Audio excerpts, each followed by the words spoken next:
I wanted to make this somewhat random and relatively brief video to cover two things which are kind of intrinsically linked. One is to answer a couple of messages and comments which I've had about whether or not there'll be a special projects pack this month or where it is, if there's going to be one, etc. There isn't one this month. I'm not planning to do one. There are plenty more vehicles still to come in special projects, and I will, one way or another, most likely do one next month. But the reason why I've deliberately not done one for this month is because I'm waiting to see if we do get an update this month, and obviously that's not necessarily a given that the last one was larger anyway. I wouldn't be surprised if we didn't, but I'm hoping that we might get one this month, even a smaller one, to see if there are any more changes to the physics. Because the reason why I've held off with special projects for a little bit is because a lot of my older builds, and I know for a lot of you folks as well, especially the higher level stuff with really extreme levels of performance and power, have got really skittish and very weird to work with, in particular, more so than standard cars are with the new physics changes. The reason why I'm waiting is to see if they maybe dial some of that back or change it. Of course, they made some minor alterations to stop the cars from bouncing around up in the air, but I'm talking about even obviously beyond that point, because I don't want to create something that's immediately going to be out of date. Plus, of course, absence makes the heart grow fonder, so having a month missed here and there isn't something which I haven't done before. Secondarily to that, I wanted to raise this because I don't know if it's maybe the cynical side of me, so I would love to hear some thoughts as to whether or not you agree, maybe disagree, of course with reasons either way, ideally.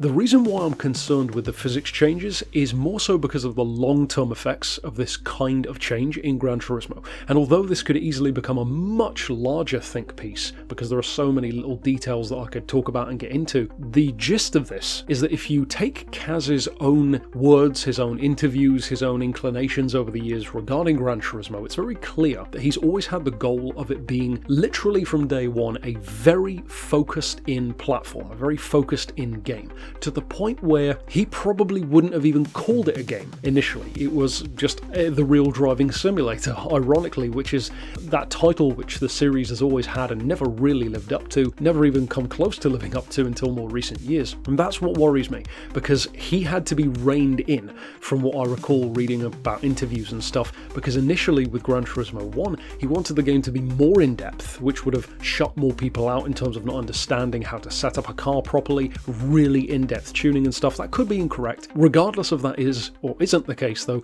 we have another more recent example of why physics changes concern me, in the form of his words about Tourist Trophy 2. I've talked about this of course a couple of times on the channel, but it really irks me because he said that Tourist Trophy 2 could have already happened. Basically, it could happen using the current physics engine. I guess now with the changes to said engine again in GT7, the only real thing holding him back is because he's not happy with how realistic it would feel without having a proper motorcycle style rig rather than like a steering wheel for a car. Now, the reason why all of this put together concerns me is because when you have this perfect storm coming together of a guy like Kaz, who wants to achieve something that is super realistic as much as possible within the confines of a game, of course utilising VR more and more in future, no doubt, having wheels perfected more and more with their realism and the fine-tuning of that kind of stuff. Of course, the live events are exclusively wheel-based, if I recall correctly. I don't think they do any competitive controller stuff other than just having a bit of fun between events from what I've heard in the past. Then the fact that he wants the game to be more in-depth and kind of not for casual fans,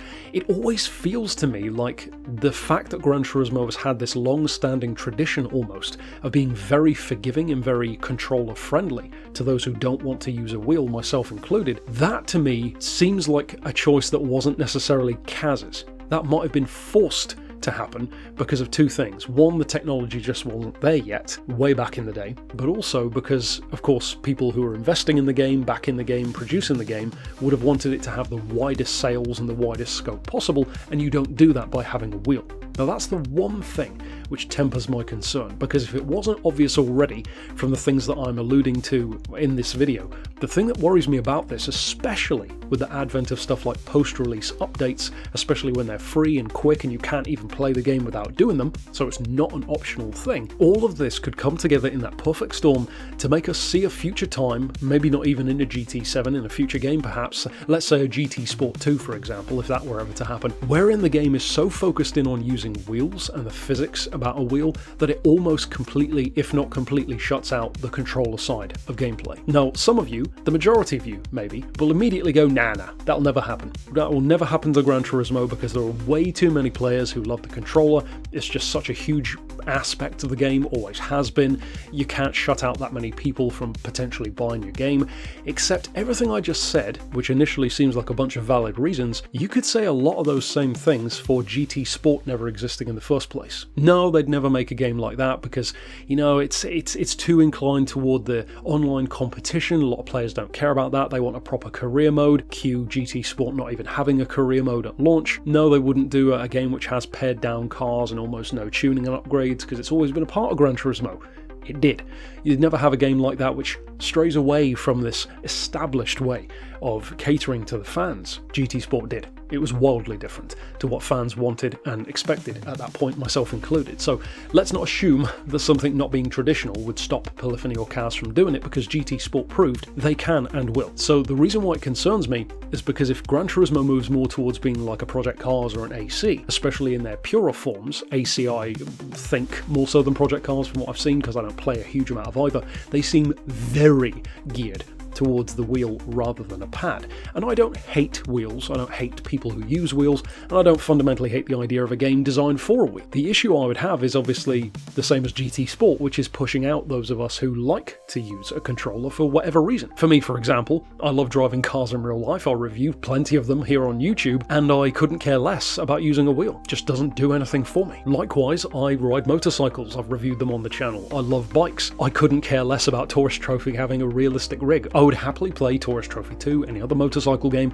with a controller, with a pad. I don't care about that level of realism. I care more about it being a fun, good game first, and then realism, sure, whatever, maybe, maybe not. That concerns me because this level of kind of Lego aspect of the game, which can be interchanged and swapped out. I mean, look at how the rug was pulled from under us just now with the physics changes in the game. Wildly changing vehicles, wildly changing point levels, vehicles which can't even be used for events that they were used for before. You can radically change a game's entire layout mid-game, mid-life, or even late in life or early in life. That concerns me because at the drop of a hat, Kaz, with those existing inclinations for wanting to have the most realistic, most pro-focused, most hardcore racing game possible, well, what's to stop him from pursuing that? And that takes me back to my point earlier on. The only thing which I think has prevented this from already probably happening more so than it even has, and possibly the only thing that would ever save us from this fully happening, is the sales aspect. I don't know if they would let that happen, and by they I mean those same publishers, you know, Polyphony, even whoever's involved in making the decisions that are beyond just Kaz. I think there's probably a level of responsibility there in terms of cash flow and sales, which would make them say, okay, we know you want to do this, but we need to sell as many games as possible. We can't afford, quite literally, to shut out this huge audience of players just to make the game, you know, your pure version of racing in this digital space. Because I could fully see a world where Kaz's ideal game is a game where you're like deciding how tight you want each individual nut and bolt to be on your entire vehicle, but with a VR headset, a steering wheel, full-on rig, on the world stage competing in competitions, and then kind of just focusing everything on that, with very little for the casual fan. Now, I could well be wrong, I certainly hope I am, but it is a concern which I have, and the recent physics changes have kind of brought that more to the front of my mind. Because honestly, something like that would not surprise me from Kaz. Having a game which is moving away from using controllers at all, or just having an ecosystem where controllers just don't feel drivable, kind of like my experience with AC, at least the first game at the time, that wouldn't surprise me at all. So I would love to hear your thoughts. Do you think I'm maybe being too pessimistic about the future? Do you think it's something which, as I certainly do, could well be Kaz's ultimate goal? And do you perhaps agree that it's only the cash that stops it from happening? Regardless of where you fall on the issue, it's just something which I wanted to put out there as a bit of a thought that I've been musing on, and just to clarify why there isn't a special projects pack this month. But it's lovely to see people asking. I'm glad that you continue to enjoy the special projects, literally hundreds of cars in at this point, and there will for sure be more coming soon. So we'll have to see if there is an update from Polyphony this month, and beyond that I'll see you next time. But for now, thanks for watching.